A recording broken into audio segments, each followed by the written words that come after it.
Alors, bonjour à tous et à toutes. J'ai le plaisir maintenant de vous présenter trois collègues. Ibrahima Diallo, qui est professeur à la Faculté des sciences en biologie. Rokhaya Ndeye-Gueye, qui est professeur de statistique, toujours en sciences. Également participante à ce projet, Mme Mélodie Vermette, qui est une de nos diplômées. On est très fiers d'elle. Je vois son nom sur mon bureau constamment et pour des bonnes choses.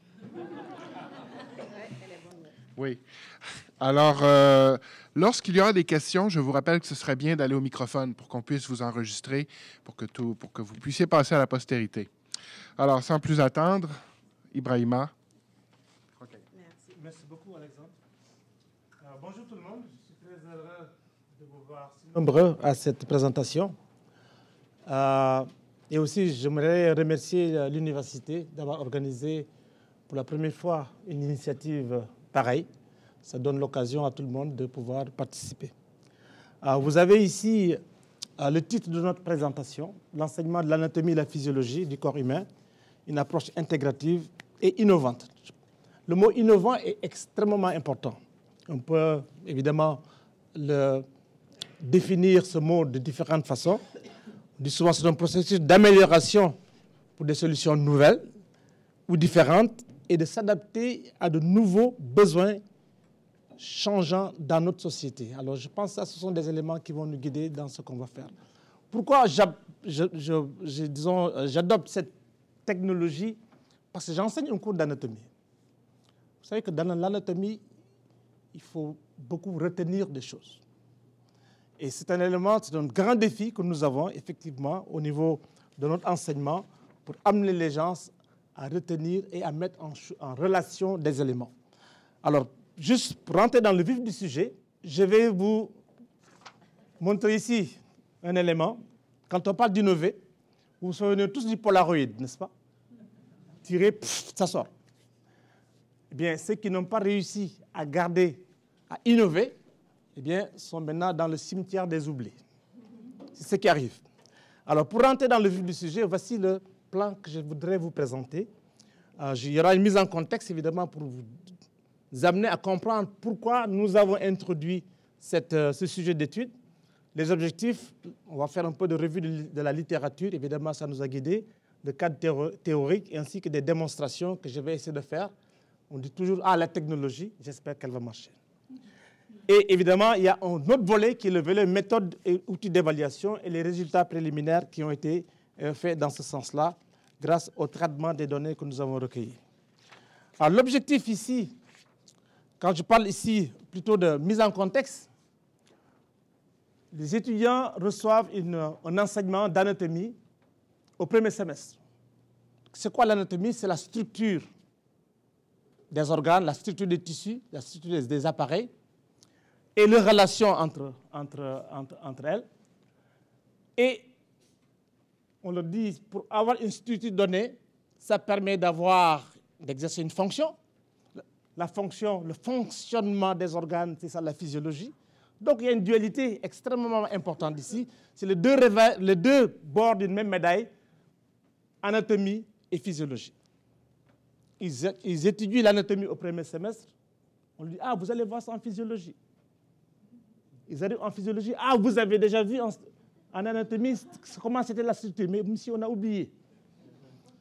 Alors, comment est-ce qu'on peut arriver à faire cette boucle, si vous voulez, pour que les étudiants, dès le départ, voient la finalité? Et pour leur compliquer la vie, évidemment, nous avons aussi la possibilité de montrer que entre l'anatomie, la physiologie, l'année suivante, s'ils réussissent, ils vont aller dans la classe de Latifa. Latifa va leur parler de pathologie. Pathologie, c'est quand ça tombe en panne. On lui dit, vous avez vu en anatomie, vous avez vu en physiologie. Ils me disent, parce que ça, c'est une expérience que j'ai eue avec une étudiante qui était brillante. Je l'ai vue en deuxième année. Je dis, comment ça va? Il dit, mais monsieur, j'ai tout oublié. Alors, donc, ça m'a donné des idées. Je dis, peut-être ce serait bon d'intégrer ces trois notions, anatomie, physiologie et pathologie, dans un ensemble cohérent qui leur permettra de pouvoir comprendre le reste des événements. Donc, dans ces mises en contexte, évidemment, vous avez ici le corps humain. C'est formé de différentes pièces, je ne rentre pas dans les détails. Et là, vous avez ce contexte, cette pathologie dont je vous ai parlé, qui va être un élément souvent qui va les guider. Parce que souvent, même on le vit souvent, c'est qu'on sent l'existence d'un organe que quand il commence à nous faire mal. Sinon, on ne fait pas attention. Donc, comment est-ce qu'on peut intégrer ça? Et c'est l'objet ici, l'objectif que nous visons ici. Donc, je voudrais ici, dans les objectifs que nous visons, améliorer notre efficacité pédagogique et aussi le transfert des acquis, afin que les étudiants et les étudiantes puissent retenir ce qu'on leur dit et ce qu'ils apprennent. Et aussi, il faut évidemment mesurer l'impact de l'introduction et de l'usage, tout le monde en parle maintenant, c'est la grande mode des technologies de l'information et de la communication dans des cours d'anatomie et de physiologie. Vous savez que maintenant, il y a tellement de réglementations pour, par exemple, disséquer, avoir un rat dans un laboratoire, même s'il est préservé, il faut avoir des autorisations. Et là, il y a des voies extrêmement prometteuses qui s'ouvrent aux étudiants, aux étudiantes, aux professeurs, pour permettre justement de pouvoir maximiser la rétention des acquis. Alors, je passe très rapidement sur la revue de la littérature. Si vous voulez ça, on pourra vous l'envoyer. Et arriver ici dans le cadre théorique qui nous a beaucoup aidé à développer cet élément-là. Le mot innovation, je en parlais au début, et aussi vous avez certainement entendu parler de ces questions de réalité, de nouvelles réalités, réalité virtuelle, réalité augmentée.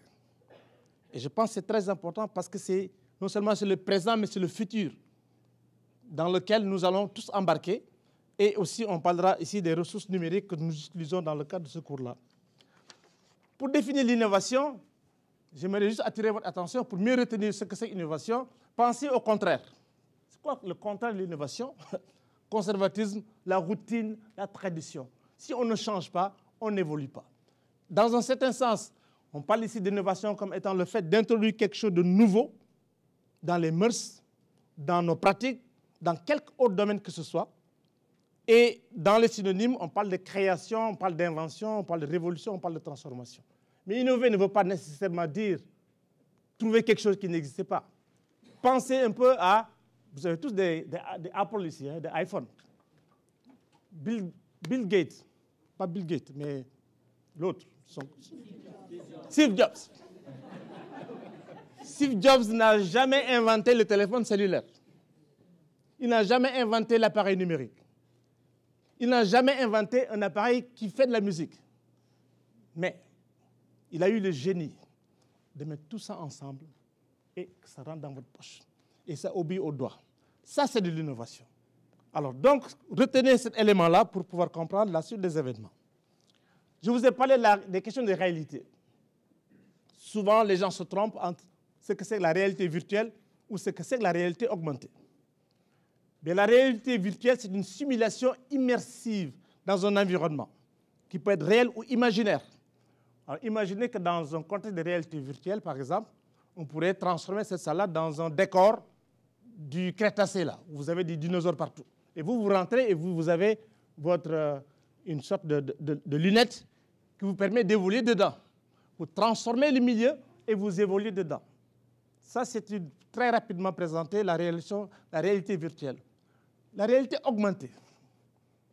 Et ça, c'est aussi une autre technologie qui va prendre beaucoup d'importance. Ça vous permet de voir le monde extérieur en l'agrémentant. L'agrémentant, et vous allez ajouter quelque chose. Et je vous ferai une démonstration tantôt où je peux vous prendre un organe, l'amener dans une salle de classe, l'amener même sur l'étagère ici et disséquer. Donc, on n'est plus prisonnier de ces éléments-là. On peut donc faire des transformations. Alors, les ressources que nous utilisons, évidemment, ce sont des ressources très, très, très variées. Il y a un site qui s'appelle Mon Lab, où les étudiants peuvent aller faire, de l'enseignement, peuvent aller s'instruire, peuvent aller faire des exercices. Bon, YouTube, tout le monde le connaît, je ne reviens pas là-dessus. Mais aussi, il y a des logiciels qui sont spécifiquement désignés pour faire de l'anatomie et de la physiologie. C'est Visual Body.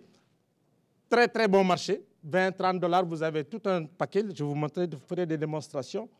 Et aussi, il y a le 3D for Medical. Ça, c'est un logiciel qui est utilisé pour les étudiants en médecine Et ils font la même anatomie que nous faisons ici, avec les sciences infirmières et aussi avec la faculté des sciences. Alors, ce qui m'amène ici, de parler de méthodes d'enseignement. Il y a deux méthodes d'enseignement, pour simplifier. La méthode traditionnelle, que vous voyez ici, n'est-ce pas? On présente un corps avec tous les éléments, c'est très statique, c'est plate, comme on dit. Hein? Et vous avez aussi, bon, tout ça, on peut mettre des designs dessus, on peut dessiner, mais vous voyez que c'est quelque chose quand même qui est relativement inerte, surtout particulièrement pour la jeunesse d'aujourd'hui. Les jeunes sont habitués à voir des choses qui bougent. On a l'impression que leur mémoire, ils la confient au disque dur de leur appareil. Alors, donc, comment est-ce qu'on peut marier les deux? Eh bien, c'est en utilisant justement ces nouvelles technologies. Et je vais juste vous montrer ici très rapidement. C'est le temps mort. Hein. Alexandre, tu pourras arrêter le... OK. Alors, vous imaginez ici cette image par rapport à quelque chose comme ça. Mais ça, c'est maintenant des outils qu'on nous donne. Et vous allez voir, cet outil qui est là, on peut le faire bouger. Et vous l'entendez? On peut le faire la rotation. Si vous voulez,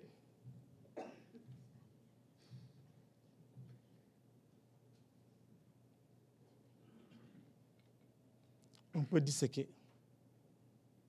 Je peux couper. Et voilà.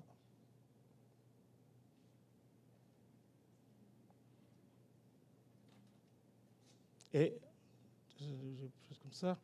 Et voilà. Vous avez ici l'électrocardiogramme. Je peux accélérer. Je peux ralentir.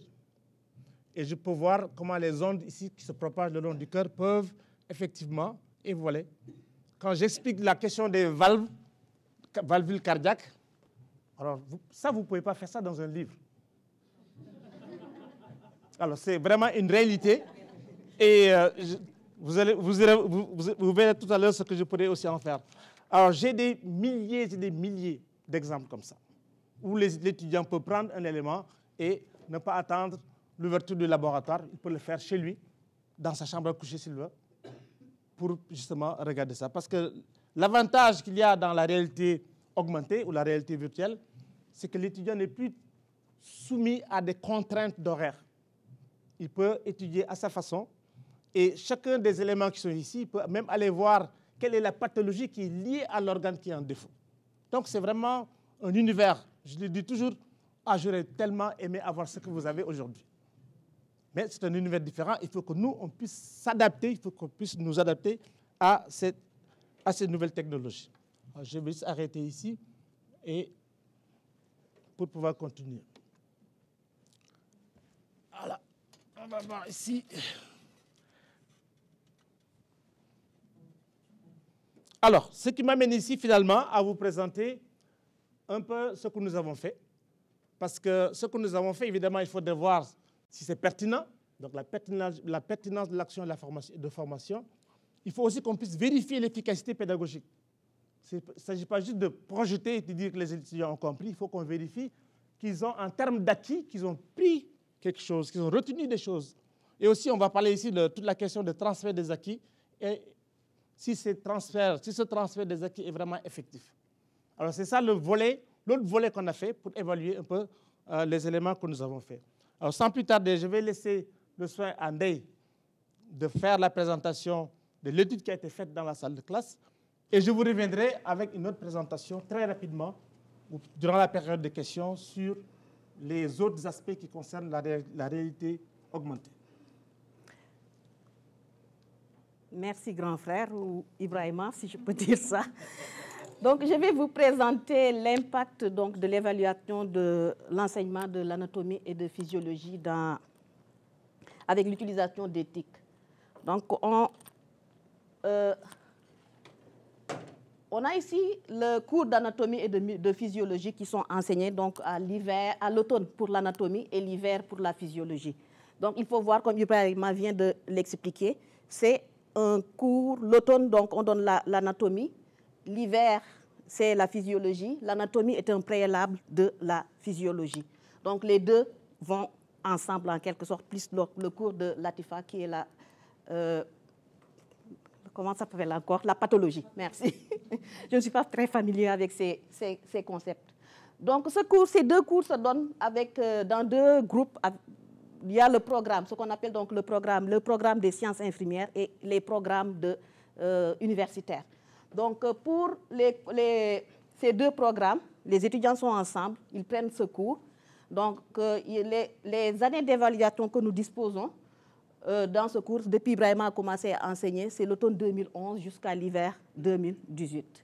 Et le matériel qui est utilisé, donc nous disposons de 3 outils. Le premier outil, c'est donc les sondages administratifs qui est administré aux étudiants à la fin de chaque session, que les étudiants doivent remplir et que donc ces sondages, il faut préciser que ça diffère, il y a plusieurs versions possibles de ces sondages. Ça ne rend pas les choses faciles dans la mesure où le sondage, la version que les étudiants en sciences infirmières utilisent est différente de la version que les étudiants à l'université, donc dans les programmes d'université, utilisent, donc ce qui fait qu'il est difficile de les mettre ensemble parce que les questions ne se ressemblent pas du tout. Le deuxième outil que nous avons, c'est les notes finales du cours, c'est-à-dire les notes que les étudiants ont obtenues en pourcentage ou bien par les grades.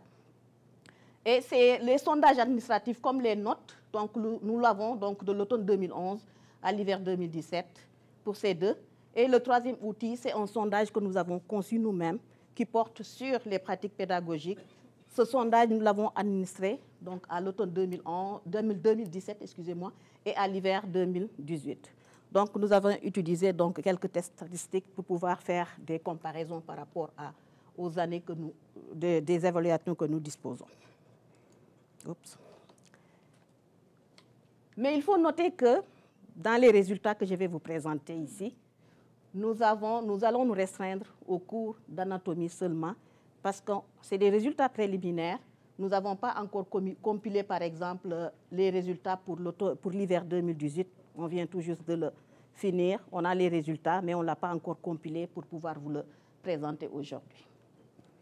Et autre chose aussi que j'aimerais souligner, c'est qu'il nous manque au niveau des sondages administratifs quelques années. Ibrahima n'a pas pu garder ces sondages, mais on a fait une demande au niveau de l'administration pour avoir ces données. Je pense, si je ne me trompe pas, c'est l'automne 2000, vous allez le voir là, l'automne 2013, 2014 et 2016 que nous ne disposons pas.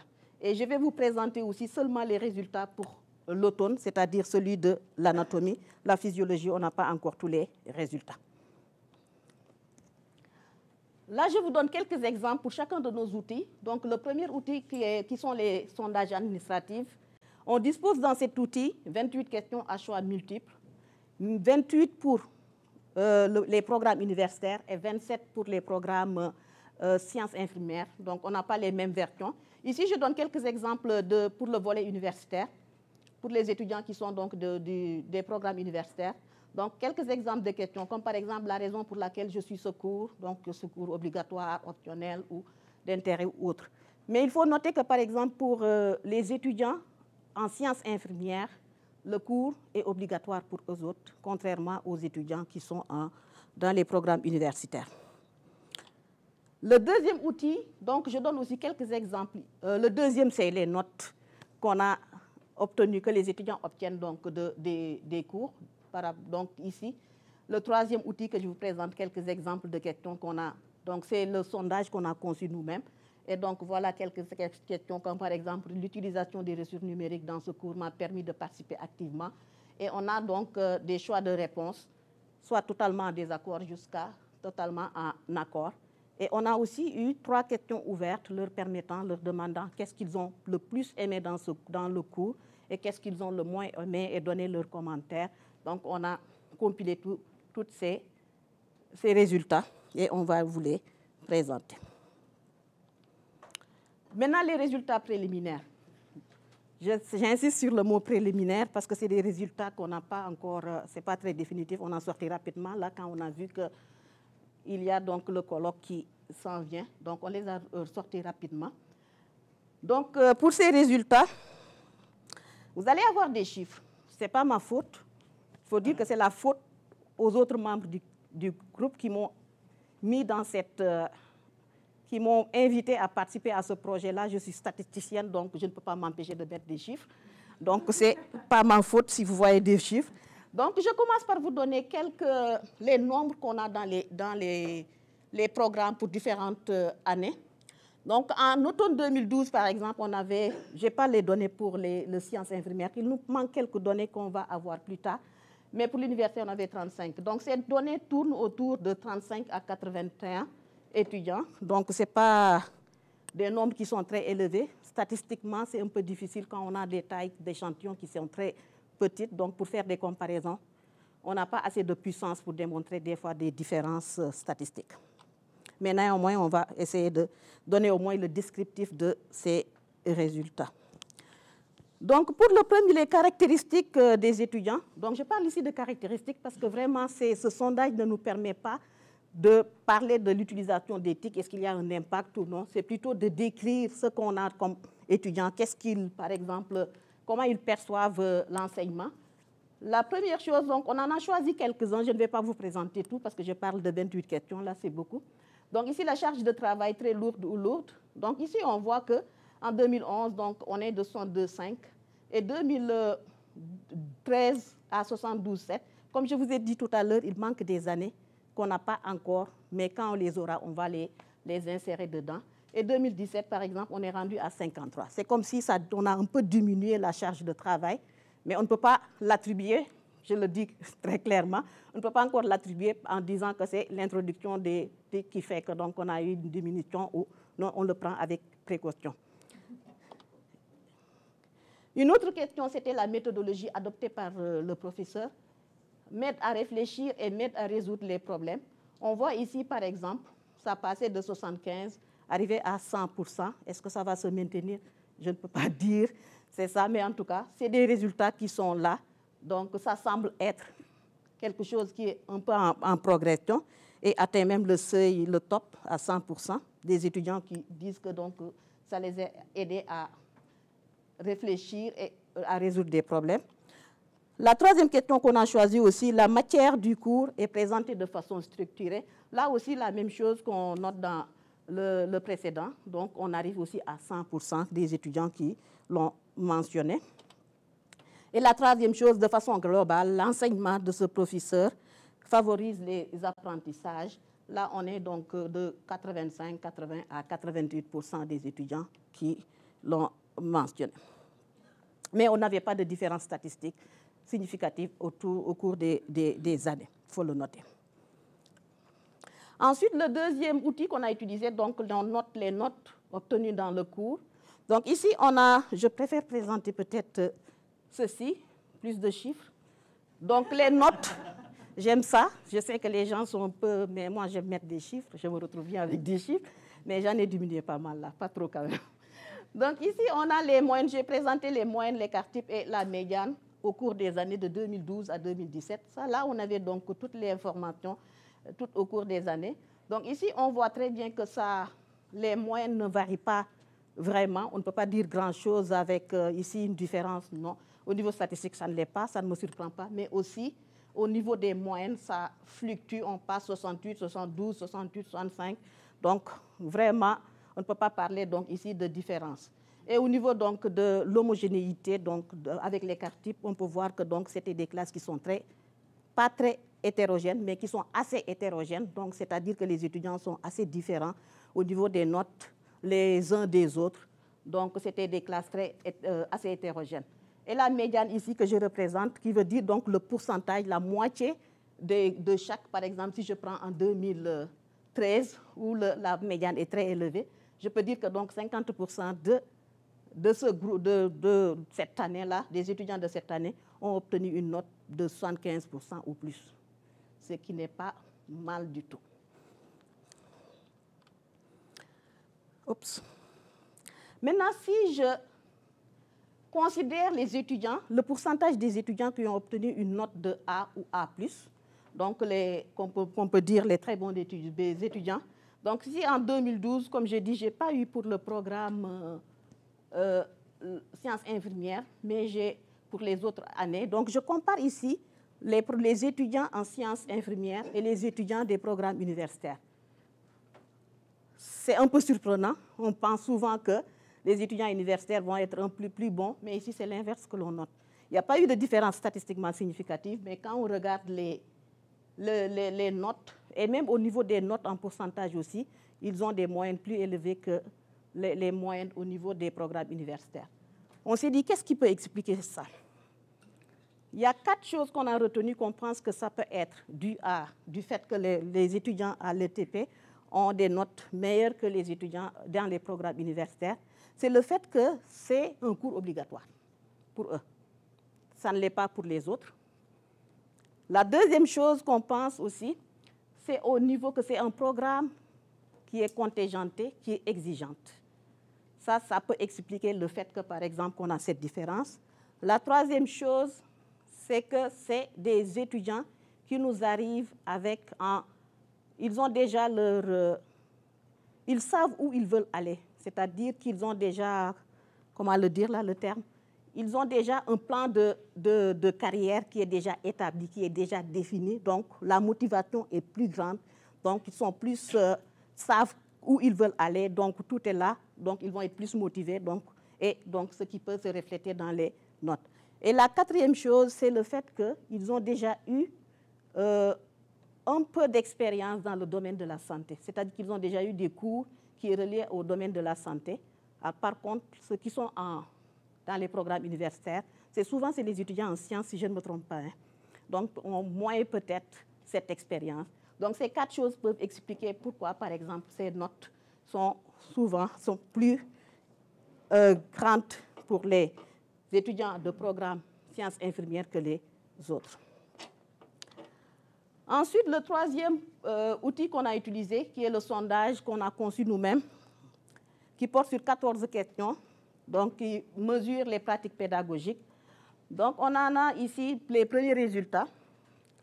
Ici, quand on regarde, par exemple, ceux qui ont dit qu'ils sont totalement en accord ou en accord, on regarde, par exemple, ici, m'a permis de participer activement. Là, on est rendu à 96%, qui disent, donc, dans le cours à la fin du cours d'anatomie, donc, ils ont rempli ce questionnaire-là, qui disent que, par exemple, que ça les a permis de participer activement l'utilisation des ressources numériques dans le cours.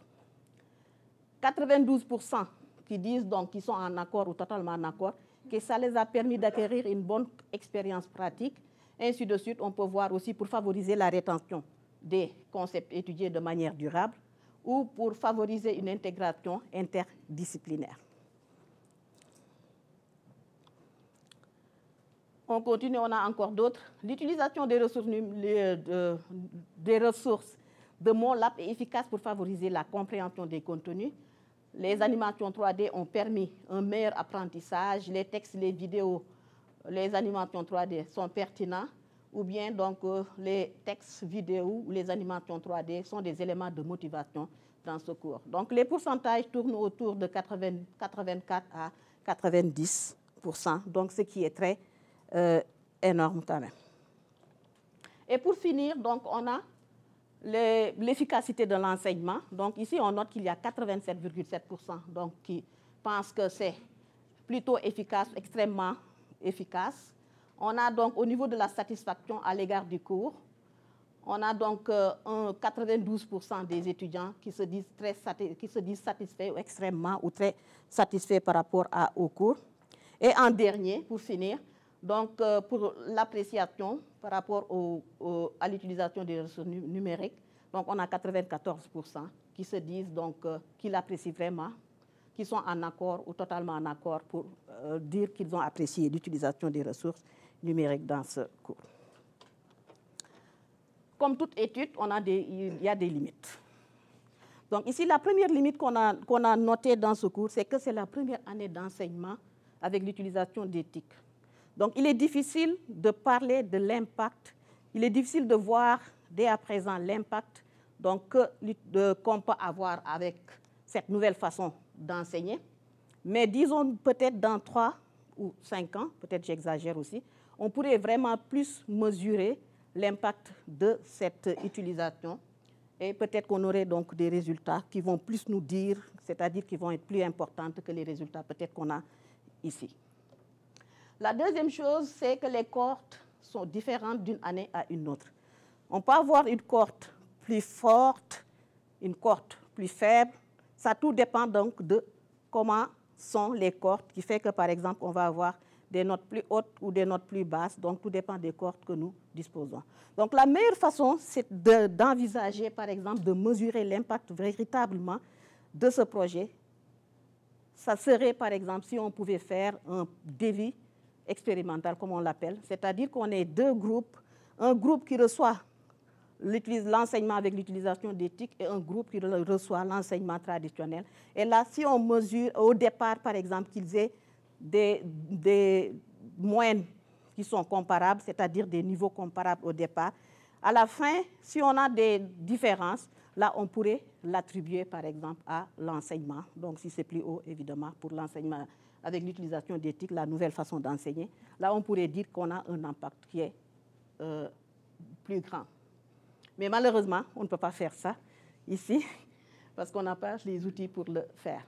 Aussi, le degré de motivation, c'est la même chose un peu des cohortes qui sont différentes. Donc, les degrés de motivation, les étudiants peuvent nous arriver avec des motifs plus motivés que d'autres. On a vu, par exemple, ceux qui sont en sciences infirmières sont en général plus motivés du fait que, par exemple, d'autres facteurs qui font qu'ils sont plus motivés. Donc, les notes ça va se refléter au niveau des notes.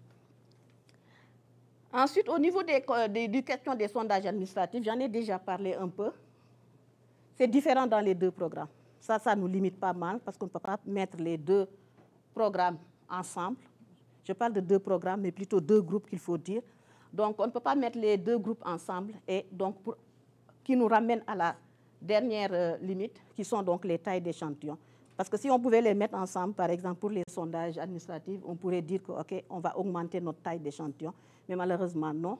Et ce qui explique aussi les petites tailles d'échantillons, c'est qu'on est dans une petite université où le nombre d'étudiants est très, très limité. On est donc, le plus grand, c'est 81.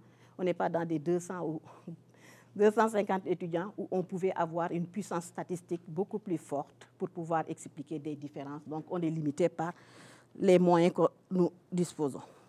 Néanmoins, on peut tirer quelques conclusions avec peut-être le dernier outil qu'on a utilisé au niveau donc des ressources numériques. Donc, on peut noter que ça semble permettre un meilleur apprentissage.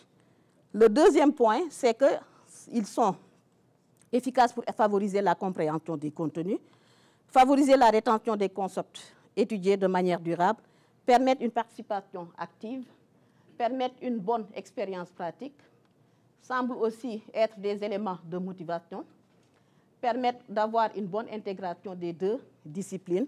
Donc, on avait une question qui leur demandait est-ce que ça leur aide à faire un lien entre l'anatomie et la physiologie. Mais ça, on pourra le savoir que lorsqu'on va ramasser les résultats au niveau pour l'hiver 2018, c'est-à-dire pour le cours de physiologie. Et pour finir, donc, ils sont pertinents et appréciés donc, par les étudiants. Donc là, je vous laisse avec cette citation et cette image. Et donc, parler peut-être un peu, remercier. Donc, on tient à remercier donc, la direction de l'Université de Saint-Boniface et aussi Mme Claire Bélanger qui nous ont vraiment appuyés. Et pour la bibliographie, donc, on a quelques références si vous êtes intéressés à les avoir. C'est tout.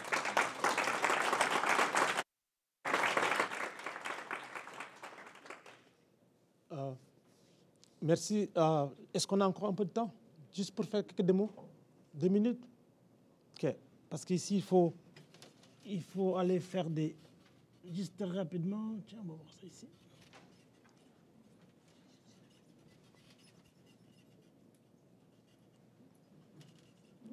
Alors, voilà le cœur que j'avais coupé, qu'on peut poser sur une table. Donc, ce qu'on veut dans ce contexte-là, c'est vraiment d'immerser l'étudiant dans ce qu'il fait.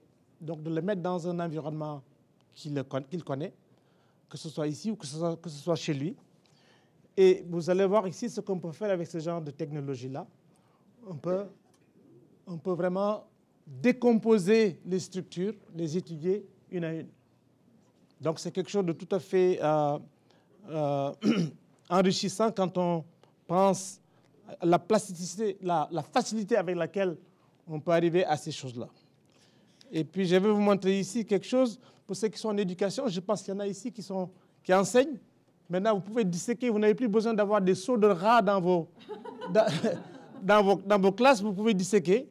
J'ai ici, vous voyez, je peux disséquer, je n'ai pas besoin de préserver quoi que ce soit. Vous regardez comme ça, vous faites comme ça. Et bon, c'est en anglais, mais je peux imposer ma voix quand même, n'est-ce pas? Et montrer ici, parce que c'est un guide, moi je m'en sers justement pour quand je fais de la dissection, et vous voyez que ça, c'est très, très, très réaliste. L'autre chose que je peux faire aussi, c'est de vous montrer ici quelque chose de facile. Par exemple, quand on parle du crâne, n'est-ce pas? Les différentes parties qui composent un crâne, vous avez ici un individu avec toutes les pièces osseuses que vous voyez ici. Et une des pièces osseuses les plus compliquées qu'on explique aux étudiants, parce que c'est cette pièce-là que vous voyez ici, c'est l'appareil sphénoïde, hein, que vous voyez ici en bleu. J'espère que ça apparaît en bleu, voilà. Tiens, ça ressemble à une chauve-souris. C'est à la base du crâne, c'est en relation avec au moins 12 autres os du crâne. Et c'est une bonne façon de le représenter au niveau des étudiants. Et comme vous savez, la nouvelle génération, elle aime ce qui est de l'animation. Eh bien, il y a toutes sortes de possibilités qu'on peut avoir à ce niveau-là. Et vous allez voir ici, tiens, je vais mettre ça juste comme ça, et regardez ce crâne. Et on a aussi la possibilité de les avoir traduits en français. Donc, il y a une voix off.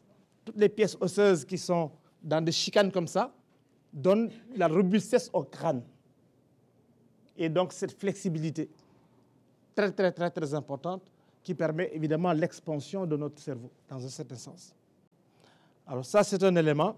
Et puis, pour revenir ici à cette partie, vous voyez qu'il y a aussi beaucoup de choses qu'on peut faire immédiatement. Par exemple, je vous parlais des valves tantôt, et je vais finir avec ça, Alexandre. Il y a tout un aspect qui concerne la pathologie. Par exemple, ici, quand on parle d'insuffisance au niveau de valves, vous voyez ici, les valves cardiaques.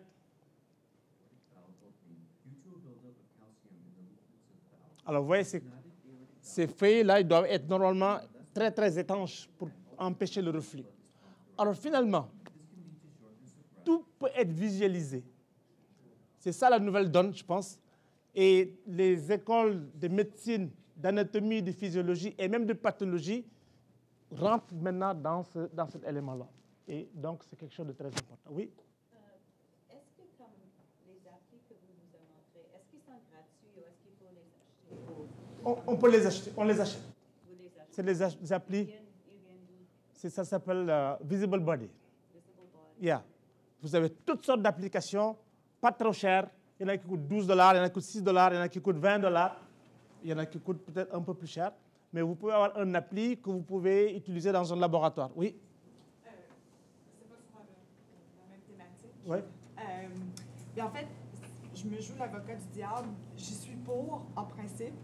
Mais est-ce que vous croyez que ça enlève une composante de la kinesthétique, c'est-à-dire, est-ce qu'il y a une dissociation avec le réel, ou est-ce que c'est en complément, par exemple, avec des exercices? Très bonne question, oui.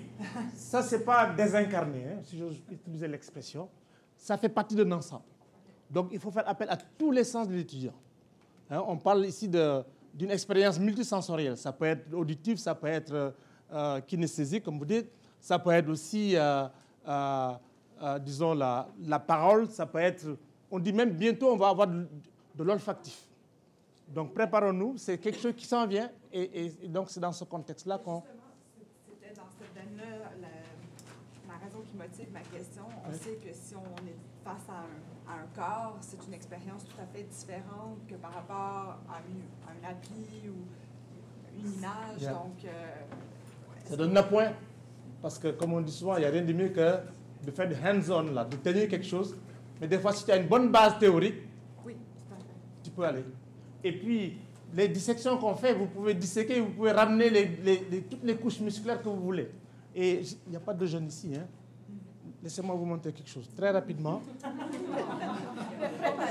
Non, mais parce que c'est important. Attendez, je vais faire ça. Et puis...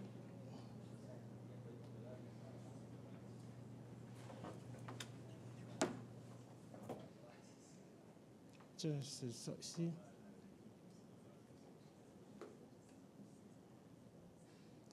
Le laboratoire d'anatomie. Vous voyez, les étudiants en médecine, ils ont souvent des cadavres. Hein? Alors, ils peuvent vouloir disséquer. Ici aussi, l'étudiant peut, juste en lui montrant les différents plans, parce qu'il y a la peau, il y a les muscles, et la paroi abdominale est formée de plusieurs couches musculaires qui sont orientées dans des directions différentes. Et vous prenez ici, vous voyez ici, j'ai un petit bistouri ici, et je peux couper. Je peux enlever la peau. Et là, je me dis, mais ça, c'est quoi ça? Ça, c'est quel muscle? Eh bien, ce que je peux faire, quand je fais ça, vous voyez là, ça me donne l'oblique externe. Et je peux voir, en regardant ces éléments-là, je peux même voir la pathologie qui est liée à l'organe. Vous voyez, il y a le stéthoscope du médecin. Il y a toutes sortes d'informations, c'est infini comme information. Évidemment, il faut savoir gérer ça. Et vous pouvez donc enlever toutes les couches. Ça, c'est le transfert de l'abdomen que je vais enlever. Et là, vous avez la cavité abdominale. Alors, tout ça, ce sont des choses très, très, très importantes. Vous pouvez avoir affaire à un mâle, vous pouvez avoir affaire à une femelle. Et donc, quand vous êtes sur un vrai cadavre, au moins, vous avez eu l'occasion de voir, d'avoir ces notions-là. Alors, donc, c'est juste pour répondre à cette question. Merci d'avoir répondu à nos questions à cœur ouvert. Je pense qu'il faut passer au panel suivant. OK. Merci beaucoup. Merci.